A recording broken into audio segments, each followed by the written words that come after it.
Para mí, sería horrendo que un grupo de viejos horribles me atraparan, me dieran mordiscos y me comieran viva.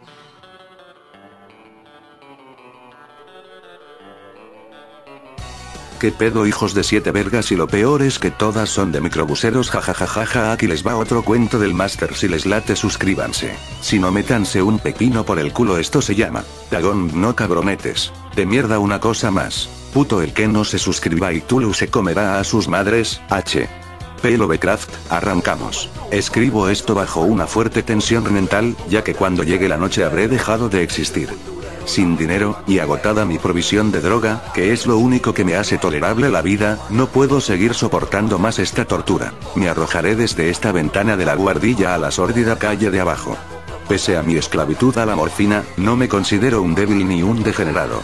Cuando hayáis leído estas páginas atropelladamente garabateadas, quizá os hagáis idea, aunque no del todo, de por qué tengo que buscar el olvido o la muerte. Fue en una de las zonas más abiertas y menos frecuentadas del anchuroso Pacífico donde el paquebote en el que iba yo de sobrecargo cayó apresado por un corsario alemán. La Gran Guerra estaba entonces en sus comienzos, y las fuerzas oceánicas de los hunos aún no se habían hundido en su degradación posterior. Así que nuestro buque fue capturado legalmente, y nuestra tripulación tratada con toda la deferencia y consideración debidas a unos prisioneros navales.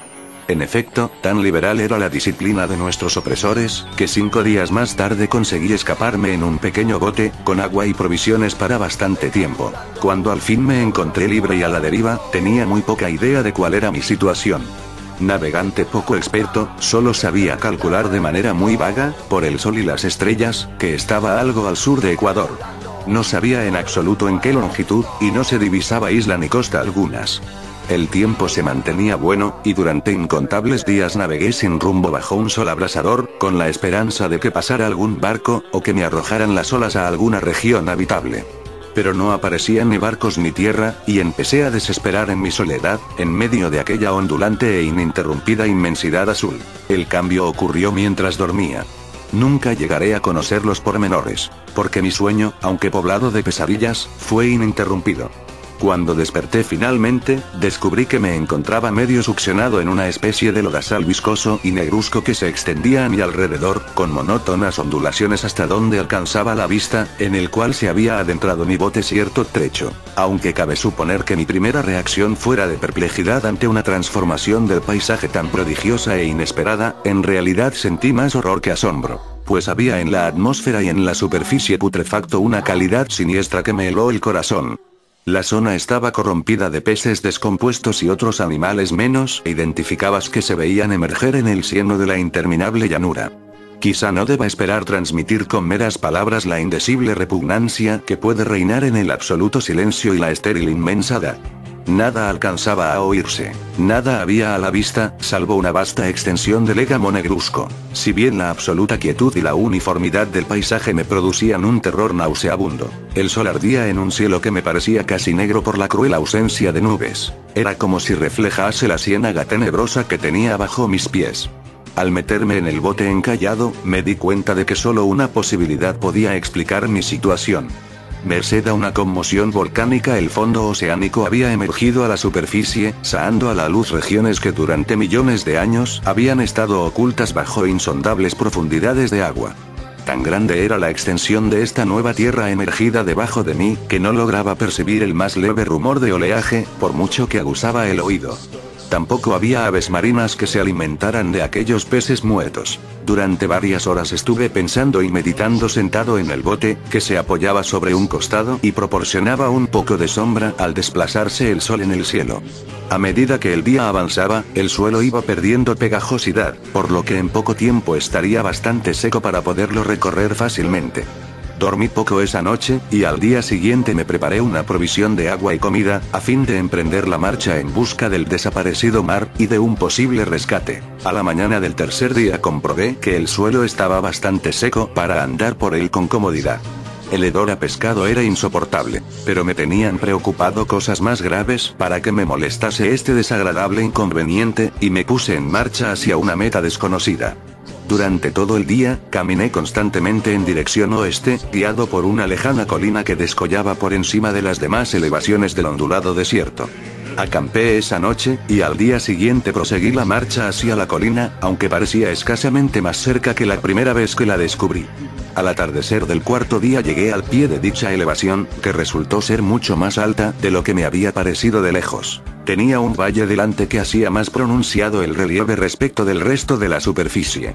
Demasiado cansado para emprender el ascenso, dormí a la sombra de la colina. No sé por qué, mis sueños fueron extravagantes esa noche. Pero antes de que la luna menguante, fantásticamente gibosa, hubiese subido muy alto por el este de la llanura, me desperté cubierto de un sudor frío, decidido a no dormir más.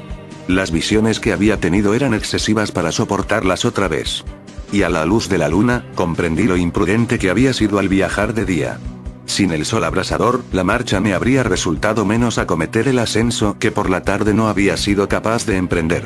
Recogí mis cosas e inicié la subida a la cresta de la elevación. Ya he dicho que la ininterrumpida monotonía de la ondulada llanura era fuente de un vago horror para mí. Pero creo que mi horror aumentó cuando llegué a lo alto del monte y vi, al otro lado, una inmensa cima o cañón, cuya oscura concavidad aún no iluminaba la luna. Me pareció que me encontraba en el borde del mundo, escrutando desde el mismo canto hacia un caos insondable de noche eterna. En mi terror se mezclaban extraños recuerdos del paraíso perdido, y la espantosa ascensión de Satanás a través de remotas regiones de tinieblas. Al elevarse más la luna en el cielo, empecé a observar que las laderas del valle no eran tan completamente perpendiculares como había imaginado. La roca formaba cornisas y salientes que proporcionaban apoyos relativamente cómodos para el descenso, y a partir de unos centenares de pies, el declive se hacía más gradual. Movido por un impulso que no me es posible analizar con precisión, bajé trabajosamente por las rocas, hasta el declive más suave, sin dejar de mirar hacia las profundidades estigias, donde aún no había penetrado la luz. De repente, me llamó la atención un objeto singular que había en la ladera opuesta, el cual se erguía enhiesto corno a un centenar de yardas de donde estaba yo. Objeto que brilló con un resplandor blanquecino al recibir de pronto los primeros rayos de la luna ascendente. No tardé en comprobar que era tan solo una piedra gigantesca, pero tuve la clara impresión de que su posición y su contorno no eran enteramente obra de la naturaleza.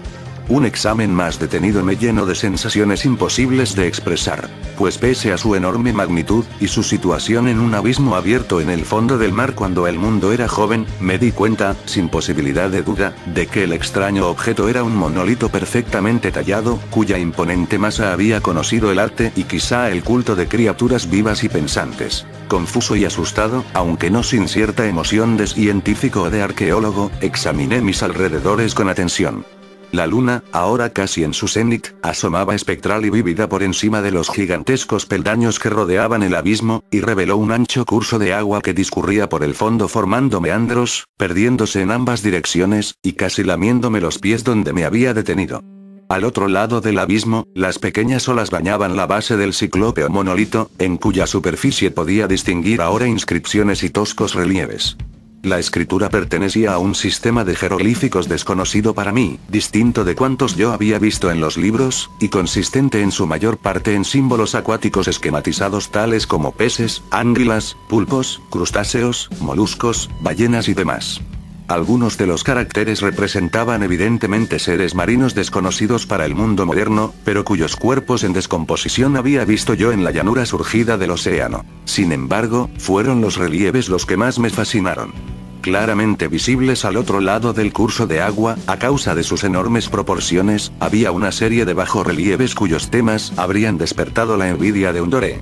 Creo que estos seres pretendían representar hombres, al menos, cierta clase de hombres, aunque aparecían retosando como peces en las aguas de alguna gruta marina, o rindiendo homenaje a algún monumento monolítico, bajo el agua también. No me atrevo a descubrir con detalle sus rostros y sus cuerpos, ya que el mero recuerdo me produce vahidos. Más grotescos de lo que podría concebir la imaginación de un poe o de un Bulwer, eran detestablemente humanos en general, a pesar de sus manos y pies palmeados, sus labios espantosamente anchos y flácidos, sus ojos abultados y vidriosos, y demás rasgos de recuerdo menos agradable. Curiosamente, parecían cincelados sin la debida proporción con los escenarios que servían de fondo, ya que uno de los seres estaba en actitud de matar una ballena de tamaño ligeramente mayor que él.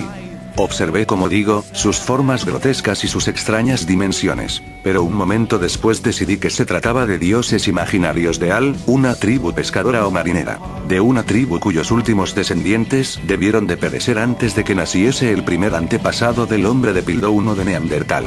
Aterrado ante esta visión inesperada y fugaz de un pasado que rebasaba la concepción del más atrevido antropólogo, me quedé pensativo, mientras la luna bañaba con misterioso resplandor el silencioso canal que tenía ante mí. Entonces, de repente, lo vi. Tras una leve agitación que delataba su ascensión a la superficie, el ser surgió a la vista sobre las aguas oscuras. Inmenso, repugnante, aquella especie de Polifemo saltó hacia el monolito como un monstruo formidable y pesadillesco, y lo rodeó con sus brazos enormes y escamosos, al tiempo que inclinaba la cabeza y profería ciertos gritos acompasados. Creo que enloquecí entonces. No recuerdo muy bien los detalles de mi frenética subida por la ladera y el acantilado, ni de mi delirante regreso al bote varado. Creo que canté mucho, y que reí insensatamente cuando no podía cantar.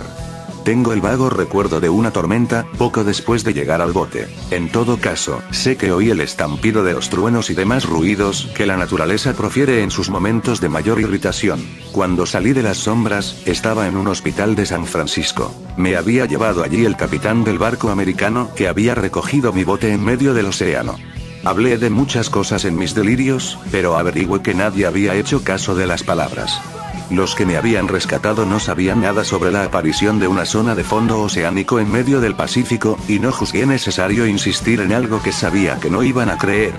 Un día fui a ver a un famoso etnólogo, y le divertí haciéndole extrañas preguntas sobre la antigua leyenda filistea en torno a Dagón, el dios pez. Pero enseguida me di cuenta de que era un hombre irremediablemente convencional, y dejé de preguntar. Es de noche, especialmente cuando la luna se vuelve gibosa y menguante cuando veo a ese ser.